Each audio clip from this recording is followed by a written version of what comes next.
How many of you caught the parade outside? Some of you saw the parade, right? This is a very special event, so we couldn't just start it by me coming up here and talking to you. We needed to have something to properly kick it off. So we just got 300 or 400 cadets to march up the street with a band, with police escorts and ambulance in case anybody got too excited. So that's how important this particular event was. So I got in some trouble at the festival a few years ago, I will admit, by coming up here and very carelessly saying that as much as I love all the writers and everybody's great and novelists are great and so on, but it's the poetry sessions that I got particularly excited about. And I think all the fiction writers in the audience stooped and got up and walked out. But unfortunately, I think it remains true that though I love all of our writers and all of their books, that the poets in the program have a special place in my heart. So I hope I will be forgiven for admitting that. So I'm delighted that we're starting the afternoon here in the Old Fire Station with this session with two amazing poets on stage. And I think we should give them a big round of applause to welcome them.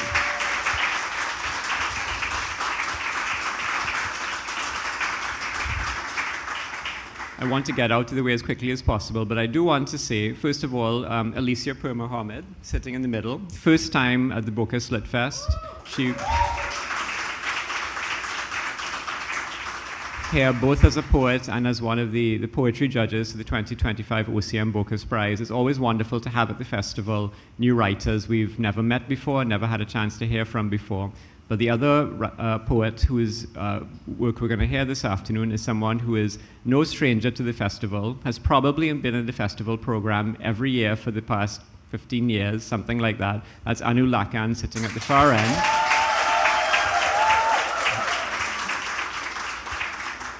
And once again, I hope I don't get in trouble for, admitting to having preferences and favorites, but I've known Anu for a very long time. I've known Anu since I was 19. Yeah, just a few weeks. And I think when I started as a UE student at St. Augustine a couple of years ago, that Anu was the first person I met and spoke to, and Lisa Allen Agostini in the audience was probably the second person I met and spoke to. And so, we're making a little triangle here. I have been waiting for this book for a very long time. Clearly, some of you agree with me. So it's a special pleasure to be here this afternoon to be hosting the launch of The Proper Care of Knives here in the festival, and for me just to be in the room when it's happening. So I don't need to say anything more, just to hand you over to the third poet on stage, Shivanee Ramlochan, who you all know very well. We are in her capable hands for the next hour.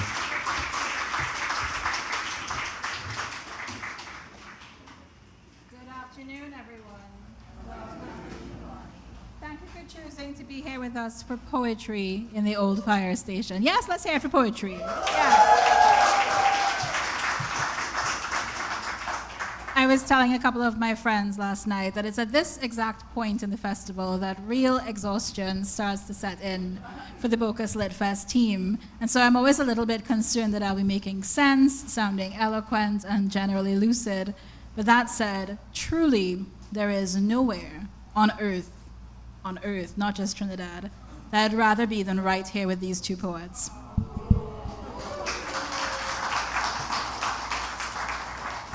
I'll introduce them to you in the order in which they'll read. Alycia Pirmohamed is the author of the poetry collection Another Way to Split Water, published by Polygon Books and Yes Yes Books. Her nonfiction debut, A Beautiful and Vital Place, won the 2023 Nan Shepherd Prize for Nature Writing and is forthcoming with Canongate in 2026. Anu Lakhan is a writer and editorial triage consultant. She writes about books and food. Anu facilitated a writing course at UE St. Augustine for 8 years. Her books include Letters to Kay, Argotier's Press, 2018, and by the same press, published this year and having its official first reading and launch here at the Bocas Lit Fest, The Proper Care of Knives. Alycia. Thank you so much. It's really nice to be at this festival for the first time. Everybody has been so warm and generous. It does feel like, in a way, coming home, just because people are home and everyone's just been amazing. So thank you so much for having me.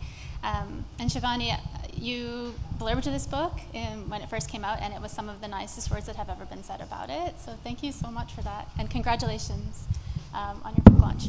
I think this will be just a very, very lovely event.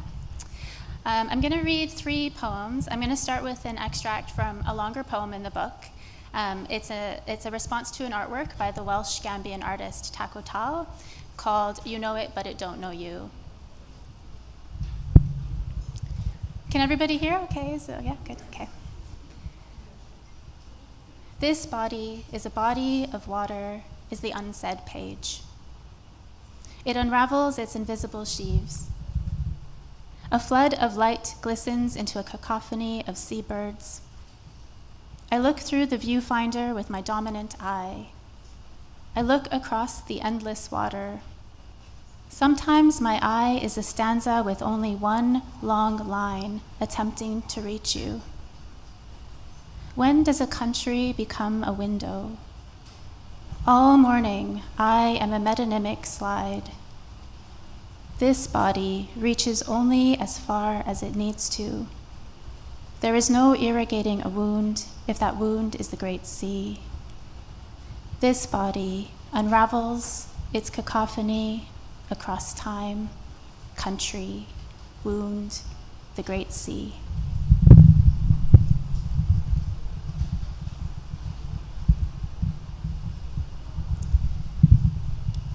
Self-portrait as a lost language.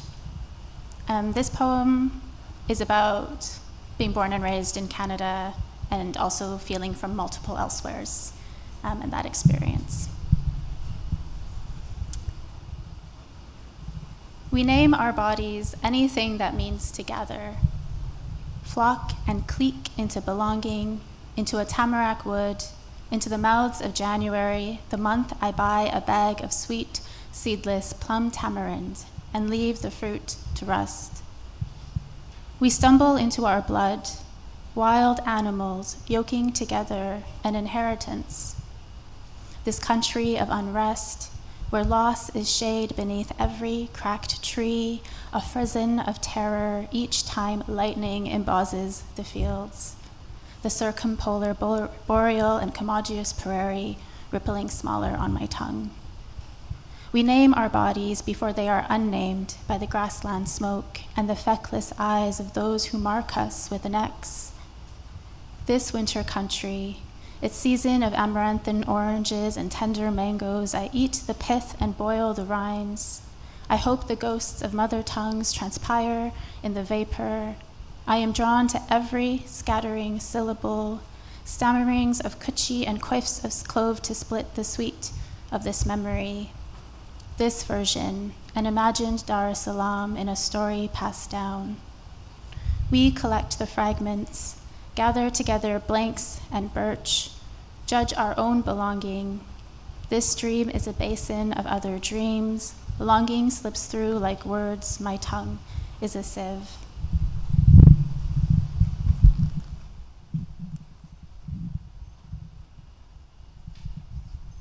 And I'll end on this poem called Midnight Vessel Across the Great Sea, which starts with a quote by Edward Glissant, which goes, "What kind of river then has no middle?" Another bloom after the first bloom. Inheritance is a form of second sight. In the past, someone with my birthmarks predicted the next moon, the upheaval, my own ebb. My body is the echo of her I ams, a tradition that sieves right through my ancestors' thread. I am slick with rosewater and cat's eye. I can't choose between survival or pleasure. In the past, someone who looked like me fell into the valley of roses 5 times a day. This echo is another velvet petal submerged in the drool of my mouth. I am submerged in the drool of her mouth. My second sight is an heirloom, a volume of sonnets passed down, a line of flight, as if she is more image than intent. more midnight than syllable, the I before the I, the root beneath my poem. I am a remembrance and she is my Volta. An echo blooms. This echo is her hair parting into my hair. She is the fine, dark strand across my memory. She glides like a reed, a silhouette of green across the great sea. Her poetry strikes through my window like a stone, breaking the skin memory of water.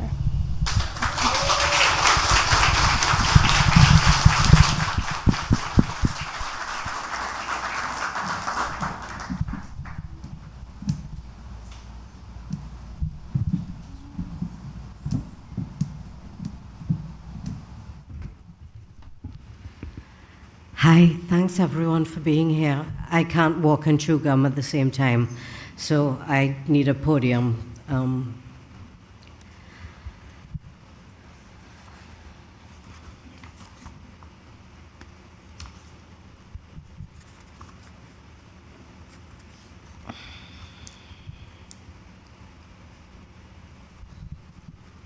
This is how to say this. How to say this. I am broken nerves and sandy laugh. I am gravel underfoot and hot. I am accidentally fatal, but very far from the sky. I am lightning glass and fragile. I am silk-spoken and softening. I am unintentionally sober, but looking past the lens. I am undreamed of hoping. I am witness for the defense. I hope to confuse the audience. I hope they are stars tonight. I have tamed the feral hours and drowned the evidence.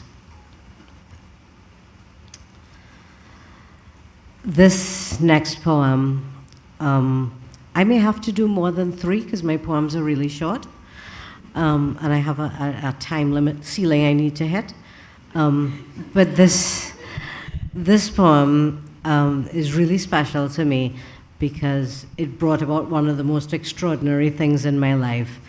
It was a poem published in Poetry Magazine, and Poetry Magazine was taking, all of its stuff to a much bigger festival. And they made a sticker out of one of the lines from this poem. And I think having a sticker made for you might be the best thing that could ever happen. There are no prizes that are equal to stickers. This is On a Bowl of Knives. Small words craft a spell for honey-scented light. A white sail flung to earth makes a river of cold and diamonds, makes blood shiver. This is an old string undone, useful as a lie to the dreaming, sleeping like water in the veins, used to the hunger of the unfed. Taste is the shape of lovers' hands, the arched sky, a bowl of knives, that tame bird in blue. Your name is the squall and surrender of things to come. Night is for never, bloodshot hours in the must of books, breath of moth-winged longing. Pack your things, strike out before light.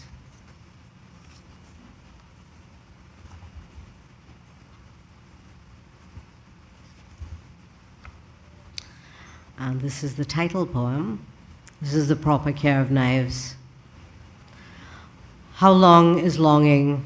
This lacerated phrase, my life rasping past your lips, fixed in the undying moment. Here, this kiss, like silence on the skin. I carry your name in my mouth like a small stone I cannot swallow. I smooth the blade on the stone. I keep the blade clean and dry.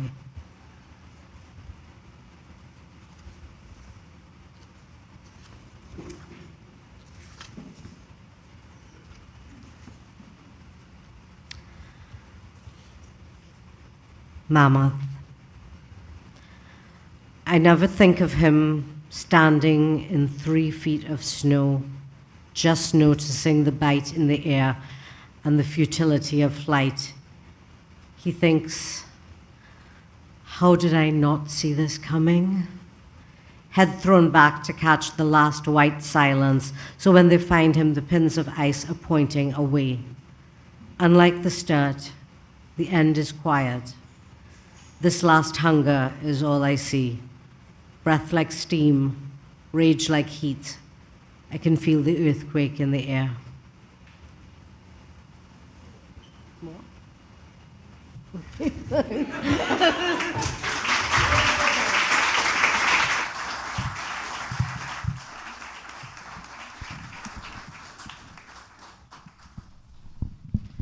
Thank you, Anu and Alycia. And just before we get into our conversation, let's first acknowledge that you are in the one panel at this year's Bocas Lit Fest with the two best named books. I mean, The Proper Care of Knives and Another Way to Split Water. That deserves a round of applause.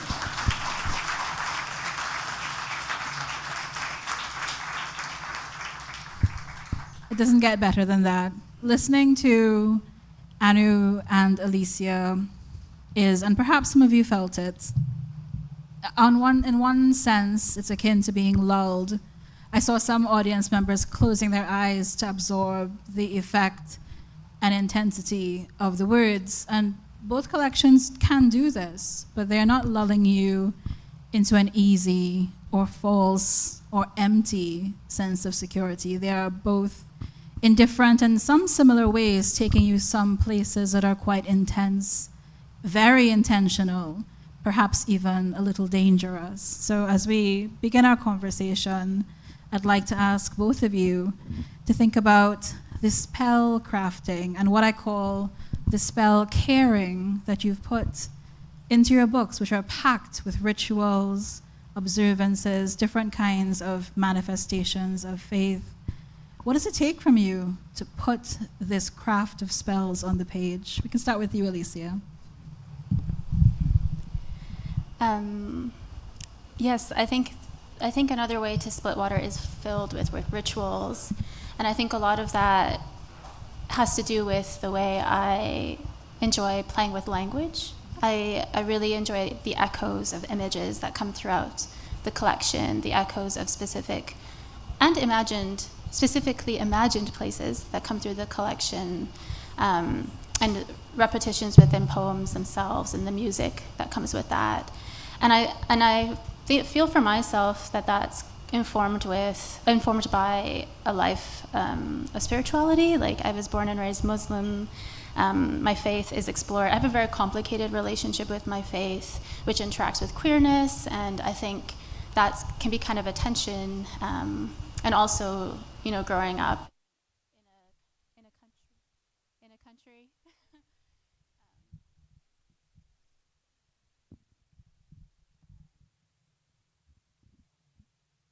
Hello?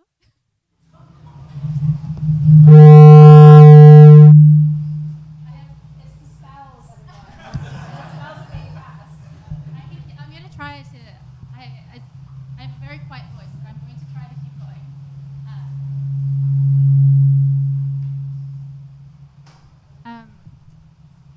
So I think a lot of that is informed by my relationship with my faith and the ritual of prayer.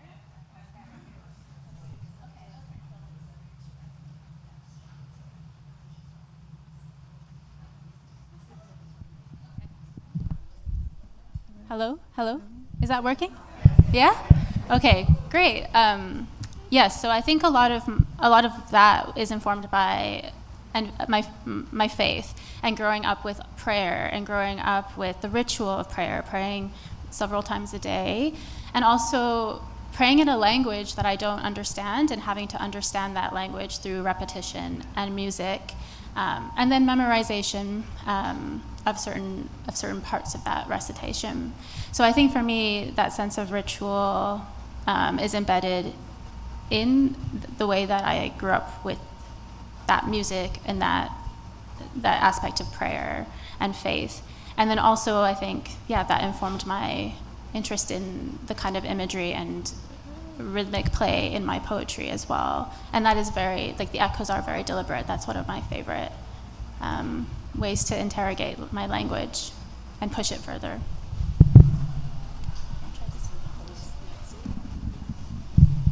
Yeah, that's good. Great. Spellcrafting in the way that you asked sounds a lot more deliberate than how I feel it, because I think it's one of the most instinctive things that I do. I think it's a lot worked out through the structure and the form of the pieces themselves. I have been accused more than once of preferring style over substance. I'm not looking at anyone in the front row in particular, but I do like the shape of things, and I do like the rhythm of things, and the spellcrafting has a lot more to do with creating a space that feels familiar, more familiar to me than the physical space that I actually inhabit, which is at the best of times an incredibly uncomfortable space for me. So by making these safe homes embedded in the poems themselves, it's sort of creating a sacred circle around myself and the pieces, I hope. I am, in reading and rereading both these collections, I'm struck beautifully by what I like to call the loving and dangerous vigilance of poetry. There is a way in which a poem, as I suspect many of you know, can go straight to the heart and mind of someone reading it, like I think no other genre can. Perhaps I too will get in trouble for saying that, but some things are worth saying. And these poems are filled with speakers who pay attention, who enact their own vigilances, whether they are trying to escape harm or navigate love in the ways in which we all know love can be thorny and a battlefield. I think that's an 80s song that I just posted, but the sentiment remains. And let's talk about what it enacts on you to create speakers of the poems who may or may not be identified as you in the way that poems are read. What's it take from you to look that closely and to not look away?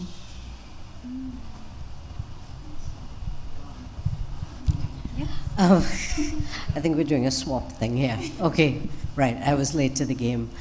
I think we live in an incredibly dangerous time to exist, to be human around each other, and to be anything but vigilant, anything but sharp and perceptive, and very, almost painfully aware of who we are and what we are. To do less than that is to neglect our own personal safety. I mean that mentally, psychologically, physically, in every way possible. But perhaps most of all, when things are this difficult, when things are this traumatizing, beauty is one of the first things we let go of. And trying to keep hold of that beauty. I used to always say that I didn't really want to do anything particular with my life other than make beautiful things. So yes, my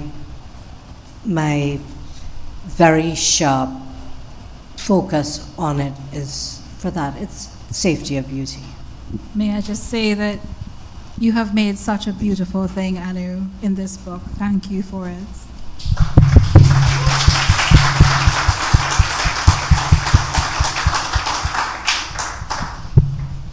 Yeah, I think that was such a gorgeous answer, because I think it feels increasingly true in different ways. When I was writing this book, there was a period in my life where I didn't want to identify or tell people I was Muslim. That felt very dangerous.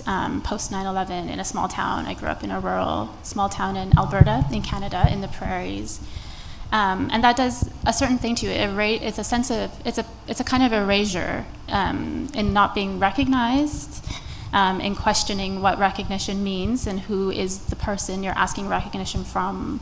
And then it's an erasure of self. If I look back, there are moments in my life that I genuinely just can't remember, because I tried so hard to forget them.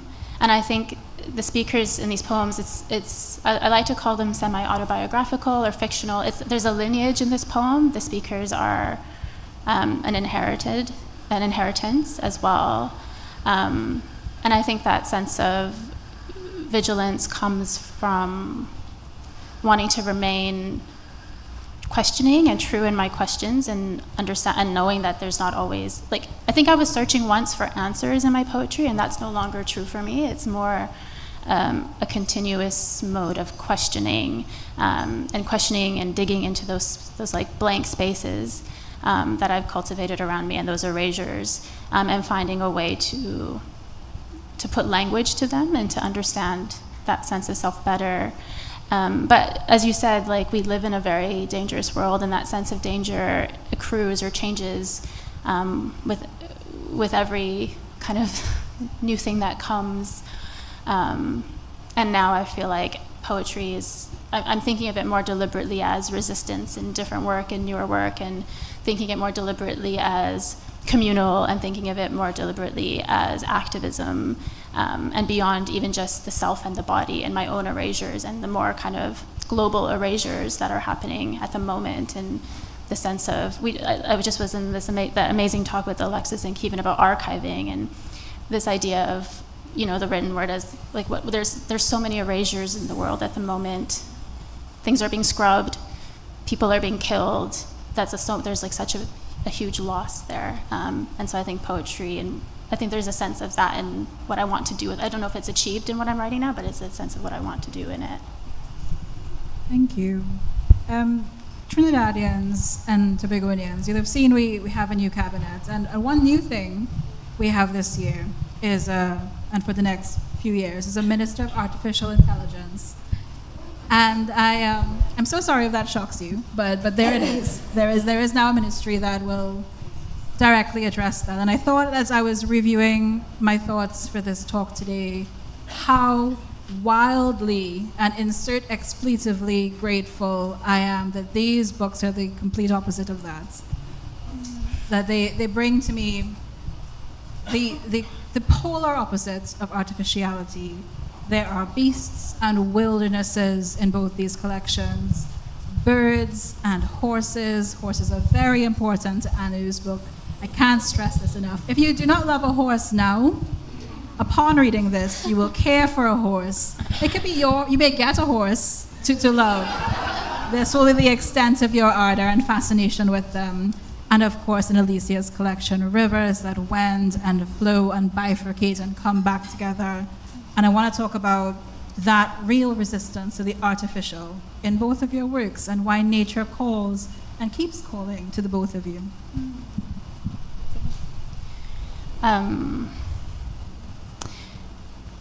There's this beautiful poem in your collection where you kind of liken the natural world to magic. And there's another, and I felt really compelled to that because there's another artist that I was working with, Jumana Emil Abou. She's a Palestinian artist, and she writes about water, and she also writes about the landscape and nature and water as magic. And I think that there's something, like, you can't get a program to create magic. There's something magical that happens in your experience of being, whether that might be in the natural world, it might be in water, it might be in the experience of reading a poem by someone you love and understand, or someone you want to get to know, or I think there's just that experience that you can't, there's like a sense of magic that you can't really program into the world. It's like a feeling, it's a euphoria.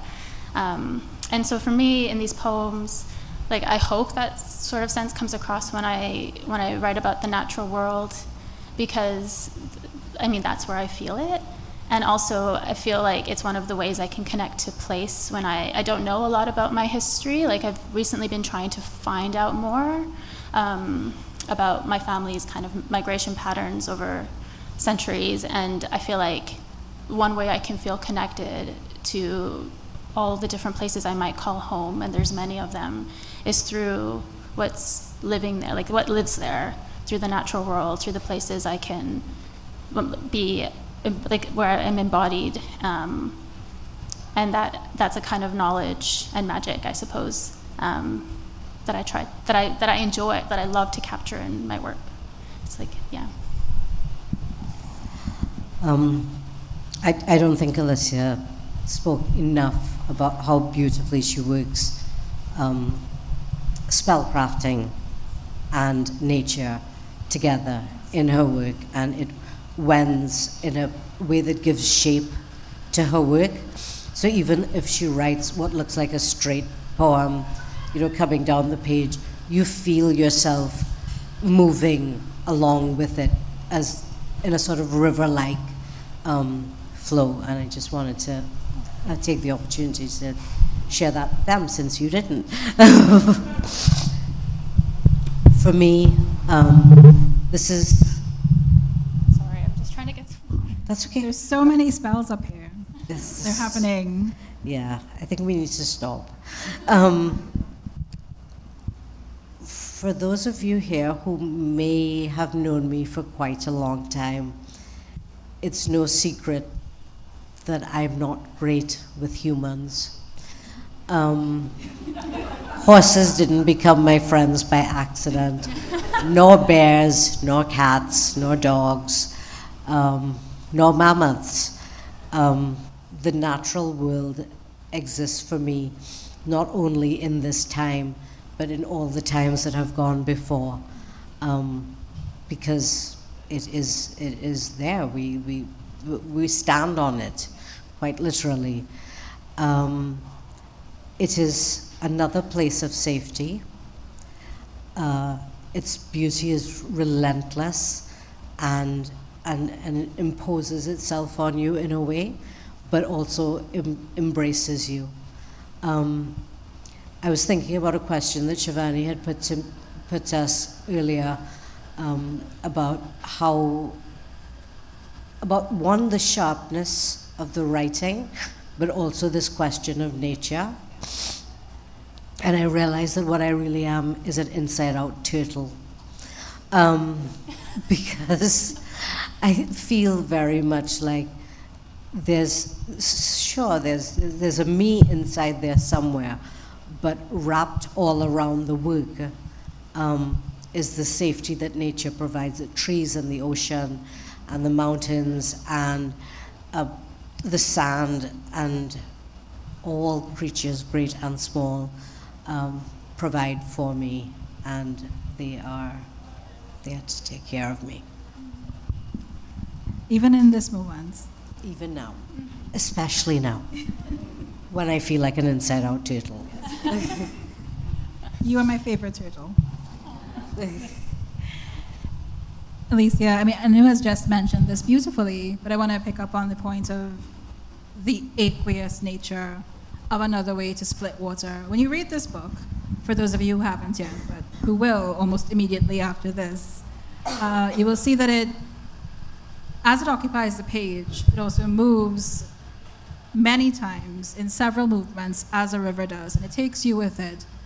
And you are not going, I think, as a casual bystander or observer to the process. You are involved in the flow, in the riverine intention, which often on the page resembles those movements, so that what you are reading many times does not feel linear. It also doesn't feel affixed in one specific place or time. It takes us through moments of both history that are personal to the speakers of the poem and reflective in the wider world. And I'm so curious, Alycia, about what this process summoned in you in the writing of it, and did any part of that journey that is aqueous and riverine surprise you? Yes, I think I'll start with the end, because I think what really surprised me is actually how much I was writing about rivers and water, and the fluidity of water, because it ended up being something that not until I was thinking about what my poems would look like next to one another, that it became so clear that this is actually perhaps the heart of my poetry, is this kind of idea of water. And I think maybe why it took so long is because water means so many different things in this collection. I often think about it as, very literally, it's a way of crossing, and arrival and departure, definitely. But also the metaphoricity of water. There's just so much. It's there's the water, the ocean, the Atlantic Ocean. There's so much danger there as well, and dangerous history. Coming back to what your first question about, there's also something kind of antagonistic or dangerous at the edges of these poems, and kind of grappling with that. But then in other poems, it is a place of transformation, of dream, of reflection, of being able to see oneself, of understanding one's body and being in water and how a body feels in water. And then it's also, I realize, like a way of tracking time in this collection too. The way water changes, the way it's remembered, who's in the water, what's happening there. So I think there's just so many different ways that it can be approached, and so many different ways to connect with it in my life. And I'm sure everybody, maybe not everybody, but I'm sure that it is resonant with a lot of people in terms of feeling at home in water, but also feeling displaced from it, and the history that it encompasses, and the exile that it kind of signifies in different family histories, and then the nourishment, So I think that it's something, even in my newer work, I'm exploring it a lot. It doesn't feel like I've finished with that kind of questioning. Thank you. Or indeed that it is finished with you, Yeah. in the way that these things work. Yeah. And I don't know if you remember this, when I was in the final stages of putting my book together, and I was anxious about its length in particular, and I spoke to you, and I said, anyway, I really feel like maybe it needs, to achieve a certain page count, am I missing something here? I'm worried that, will it stand up on a shelf to books that are maybe 5-10 pages longer? And you looked at me, and you said, Shivanee, I don't buy poetry as fruit by the foot. And the book is the length that it needs to be. I've never forgotten that. And it was exactly the right thing that I needed to hear. Anu has a particular gift for saying the exact thing you need to hear at many points in your life. You can't have her, she's my friend.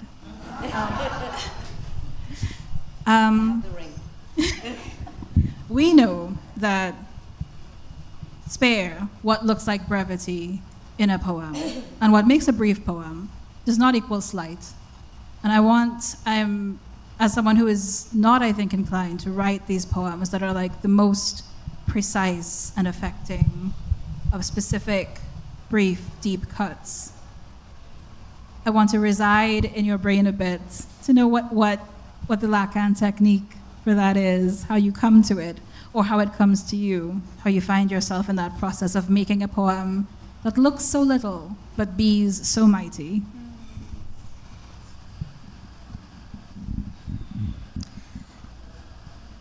Yeah, that should be a really easy question, because I've never written a long poem in my life.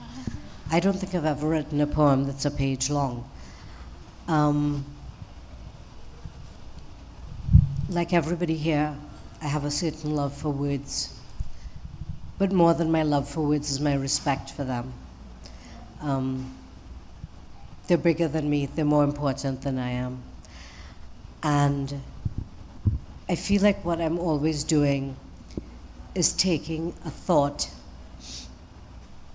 and trying to pare it down to what is unquestionably the most salient aspect of that thought.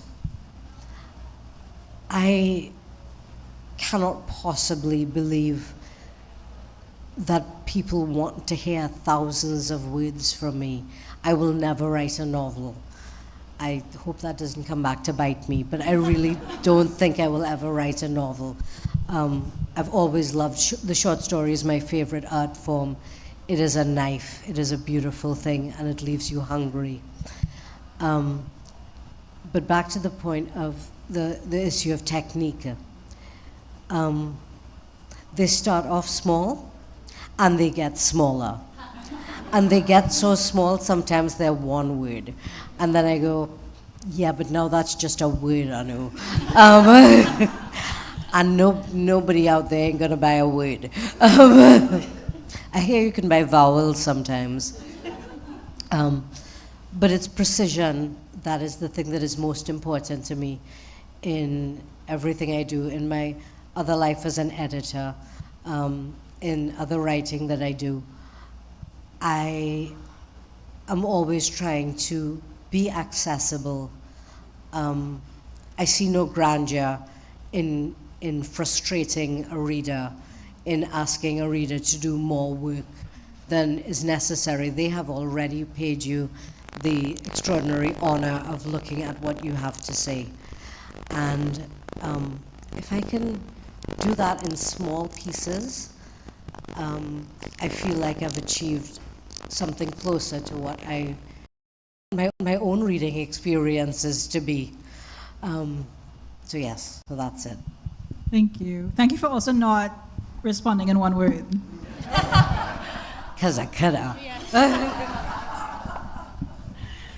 Audience, I know that you are bursting with thoughts and perhaps some spells of your own to offer to Anu and Alycia. At this point, we would love to hear your questions, your comments, hopefully not your provocations, and any really good spells that you know. There'll be a mic that moves throughout the room. Please raise your hands so we know. Yeah, so here and then here, please.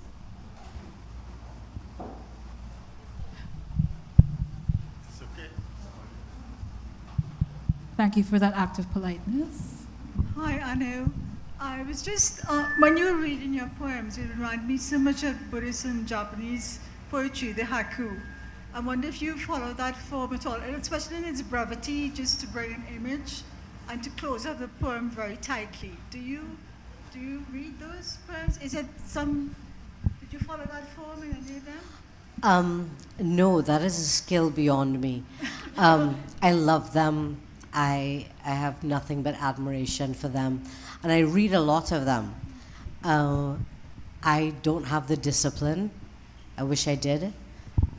Maybe that's what I could do with the next 6 months of my life. But thank you, Wendy, for seeing that and for seeing that tightness. That means a lot to me.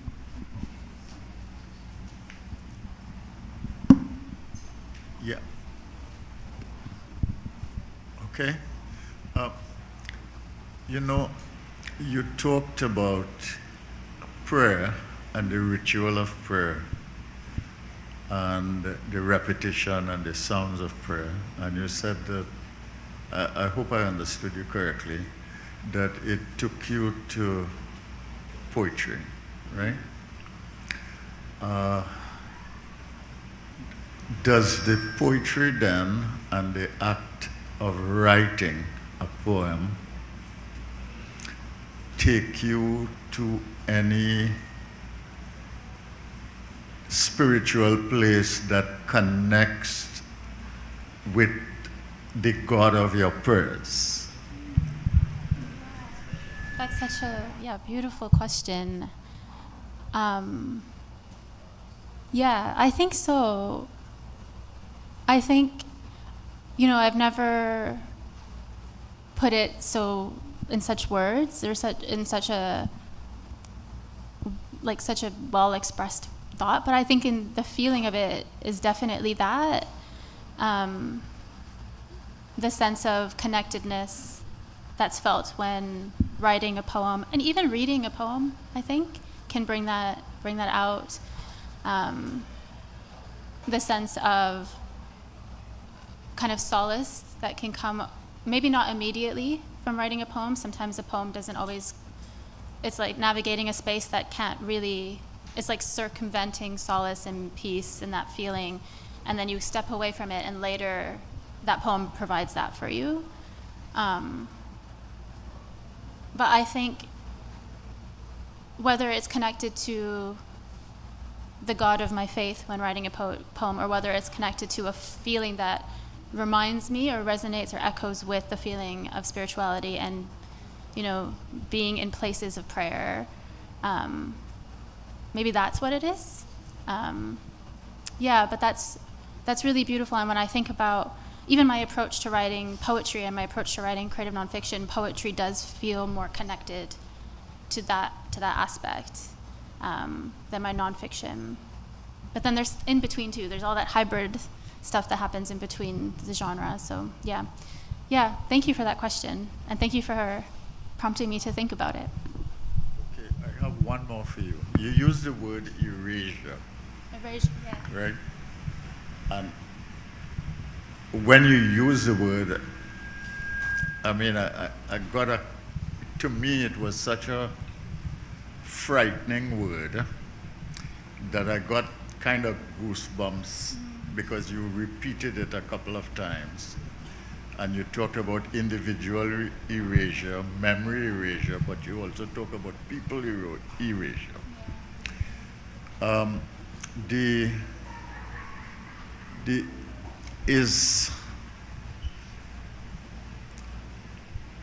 want to ask you a question that is really about your thinking, which is that does this notion of erasure and the overwhelming nature of it and the ubiquitousness of it, which I sense from you, does that give you a sense as a writer, as a poet, that humankind does not want to deal with it? Now, before you go, I have a question for Anu, but I'll pass it on. And I will come back to you. That's such Hi, good afternoon. I have a question for all three poets. Alicia's going to answer this first, yeah. Well, maybe, I'll answer it briefly, but maybe you have something to add about that question too, because I think it's such a big question about, because you talked about the circumstances of the world right now as well. I think personally, if I'm speaking kind of microcosmically, because it's so hard to talk about humankind, though I have opinions, I think that it's really hard to face and look at things that hurt and that cause pain, but also that require you to act and require you to make changes. And I think the erasure can be a neglect as well as something that you deliberately do. For example, growing up, there was a sense of self-erasure. But then I think, maybe speaking a bit more generally, but also still speaking of myself, the erasure that happens with, neglect and not facing a thing and not uniting as a people. But I want to stop there. It's such a big question, and I feel like I need to think about it, but also I have been thinking about it, and I really appreciate that. And there are I think so many erasure poems that physically manifest that too. But I don't know if you have anything that you want to add, or I know there's another question too. Sure, just briefly, and thank you, Alycia. I'm sort of the reverse of that. I find the difficult things to be the easiest things to look at. Not easy in the sense that they're comfortable, but it is impossible to ignore them. And the things that you do, the things that writers do, the things that musicians do, musicians are a really big part of my life, and music is a really big part of my life.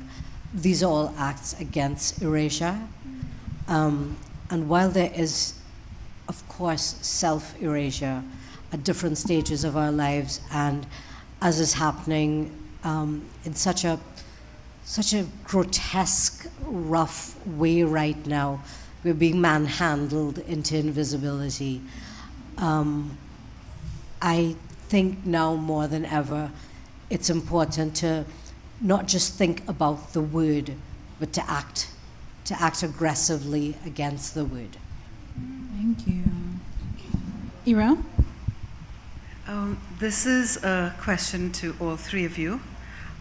As a journalist, I've always asked that question myself. Of art and politics, is the personal for all three of you, in a sense, also political and also universal, in a sense of writing creatively is a universal act, because one taps into other universal attributes of the world around us and hearts of people around us. So this is a very quick question for all of you. Do you consciously write like that? I'm going to, if I may, give a very Lacanian answer and say, I'm not being facetious, I promise. Yes. Always. Yes. I think we can do this together. Yes. Yes. But to add also, having been politicized, having that happen to my body too. My body has been politicized. I think that everything is political, and you can only write from that perspective. Yeah.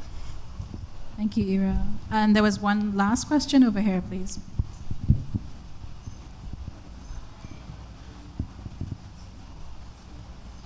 Thank you.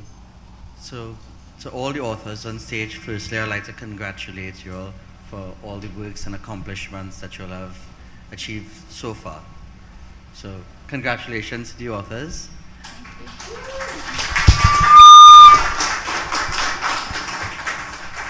There was a mention of AI when you were bringing up a point about AI. And just to go a little bit deeper into it, like water, AI is seeping into every crevice of society, and that's going to happen at a very rapid pace. And just like a knife, AI is cutting through the human mind in creativity, in bringing up original concepts, and especially in the young people's mind. And that's where my question is heading. Not just how do we preserve the art of the written word, but how do we preserve our young people from not being corrupted by every aspect that AI is meant to cut and seep into? Wow. Do you want me? I don't know, but I think what I've been experiencing is I've joined a lot of collectives and communities in my local community and beyond, and I think even for myself, as someone who has the same questions as you and wants to preserve preserve language and preserve the art of language, I'm noticing how much more informed I'm becoming through this kind of collectiveness. And I think part of the problem is things are becoming so siloed and individualistic.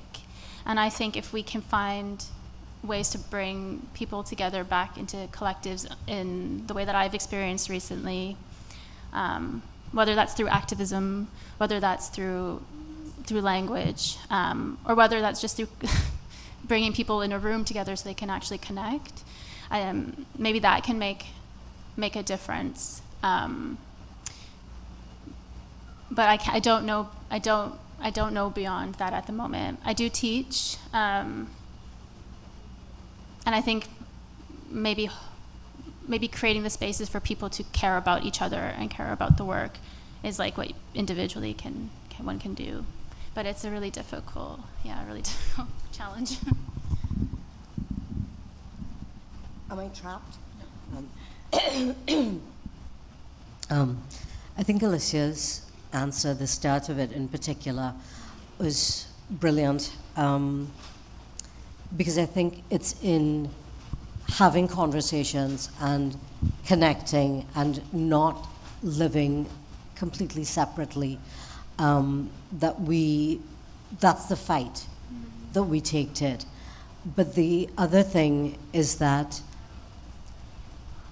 I'm not saying AI is not here to stay, and it won't impact in ways that we can't even begin to imagine, because my favorite thing to say is always, we can't know what we don't know. But the art of telling a story has predated so many disasters and unforeseeable terrors and nightmares. I cannot imagine that this one is not also one that we will get past, because there's an instinctive need, I think, that we all have, writers and non-writers alike, to share our stories, and to not share our stories in a remote or disconnected way, but to look someone in the eye, to hold somebody's hand and say, listen, I have to tell you this thing happened. And that is storytelling, that is poetry, that is music, that is all of the things happening right there. That is the resistance against AI, I hope.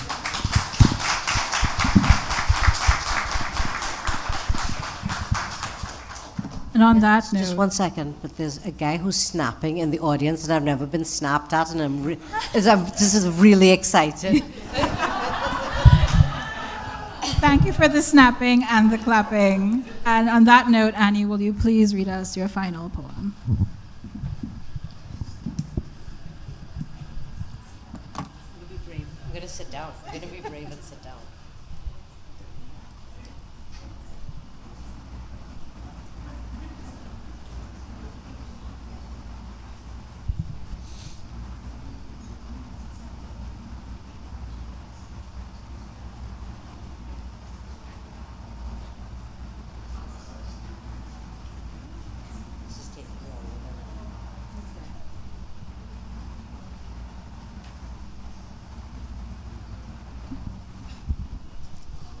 Okay, so back to nature we go. This is called Bear Spy. Go to the market, they said. Find the bear in the sealskin's coat just outside the fish stalls. Market, bear, seal coat, fish stalls. Check. So it's you, he says. Bad aura, he says. I make my hand lie in his beautiful paw. Lady, he says, I hope to die without seeing this hand. He says, you know what you did, woman. I can't help you. When they come, when they ask, remember, you never saw me.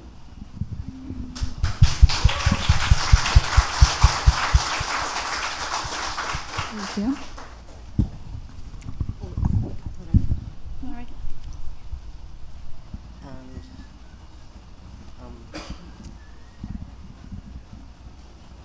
In one of the many untitled poems, I am the cold ocean hurricanes dread.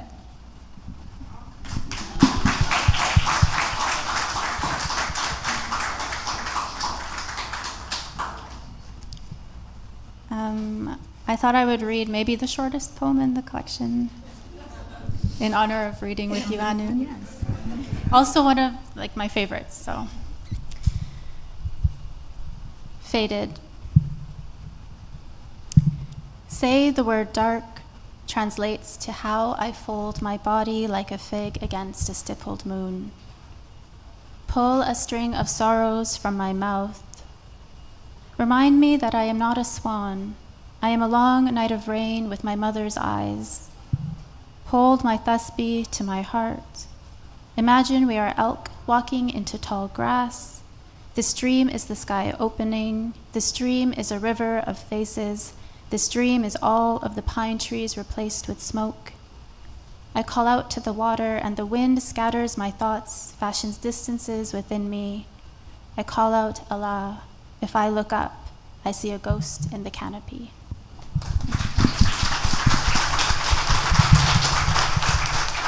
have a final round of applause for Anu Lakhan and Alycia Pirmohamed.